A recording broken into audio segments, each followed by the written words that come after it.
Introduction. Bonjour à tous et bienvenue sur notre chaîne. Aujourd'hui, nous allons parler d'un des personnages les plus fascinants et énigmatiques de l'histoire, Alexandre le Grand. Alexandre III de Macédoine, connu sous le nom d'Alexandre le Grand, était un roi, un conquérant et un visionnaire dont la vie et les réalisations ont laissé une empreinte indélébile dans l'histoire. Né en 356 avenue Jésus-Christ à Pella, en Macédoine, et décédé à seulement 32 ans, il a réussi à conquérir une grande partie du monde connu de son époque, de la Grèce jusqu'à l'Inde. Son ambition, son courage et son héritage ont fait de lui une légende qui inspire les générations. Aujourd'hui, je vous présente 20 faits intéressants sur sa vie, ses exploits et quelques curiosités surprenantes sur ce personnage incroyable. Alors installez-vous confortablement et accompagnez-moi dans ce voyage à travers l'histoire. Un enfant prodige. Alexandre n'était pas un enfant ordinaire. À seulement 12 ans, il a montré un courage et une habileté incroyables en domptant Bucéphale, un cheval considéré comme indomptable. Ce cheval l'a accompagné pendant la majeure partie de ses campagnes, devenant un symbole de son pouvoir. Héritier d'un grand stratège, son père, le roi Philippe II de Macédoine, était un leader visionnaire qui a unifié la Grèce sous la domination macédonienne. Alexandre a hérité non seulement de son royaume, mais aussi d'une armée hautement disciplinée et de stratégies militaires innovantes. Éduqué par Aristote à l'âge de 13 ans, Alexandre a été formé par le célèbre philosophe Aristote, qui lui a transmis l'amour de la philosophie, des sciences et de la culture grecque.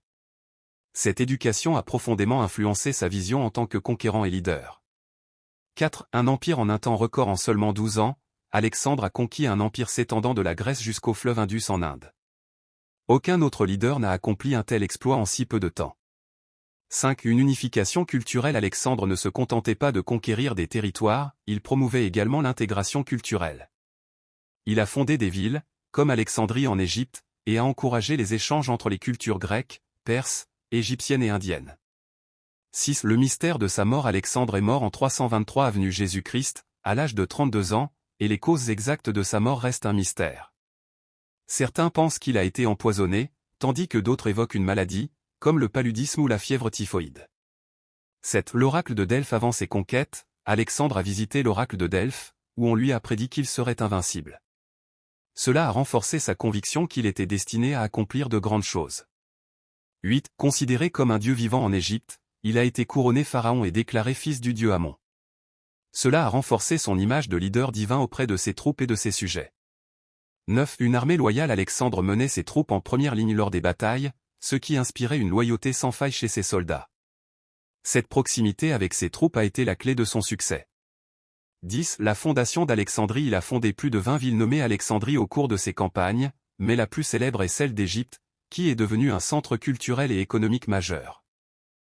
Un mariage diplomatique. Alexandre a épousé Roxane, une princesse bactrienne, dans le cadre de sa stratégie visant à unir les peuples conquis aux Macédoniens. La bataille de Gaugamel. En 331 avenue Jésus-Christ, Alexandre a vaincu le roi perse Darius III lors de la bataille de Gaugamel, s'assurant le contrôle de l'empire perse. Cette bataille est considérée comme un chef-d'œuvre de stratégie militaire. Un empire sans successeur. Alexandre est mort sans désigner clairement un héritier, ce qui a conduit à la fragmentation de son empire entre ses généraux, connus sous le nom de diadoques. L'homme qui n'a jamais perdu. Alexandre a mené plus de 20 grandes batailles et n'a jamais été vaincu. Cela fait de lui l'un des plus grands stratèges militaires de l'histoire. L'influence d'Homère. Alexandre portait toujours avec lui un exemplaire de l'Iliade, le poème épique d'Homère, qu'il considérait comme son guide dans la vie. Il admirait profondément le héros Achille. Ses gestes magnanimes. Malgré son statut de conquérant, Alexandre était connu pour son traitement respectueux des dirigeants vaincus, comme lorsqu'il a permis à la famille de Darius III de vivre dans la dignité après leur capture.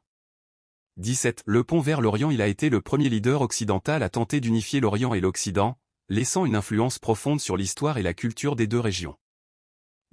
Son héritage militaire. Les tactiques d'Alexandre, telles que la formation en phalange et l'utilisation de la cavalerie, sont encore étudiées dans les académies militaires du monde entier. Le mystère de sa tombe. L'emplacement de la tombe d'Alexandre reste inconnu.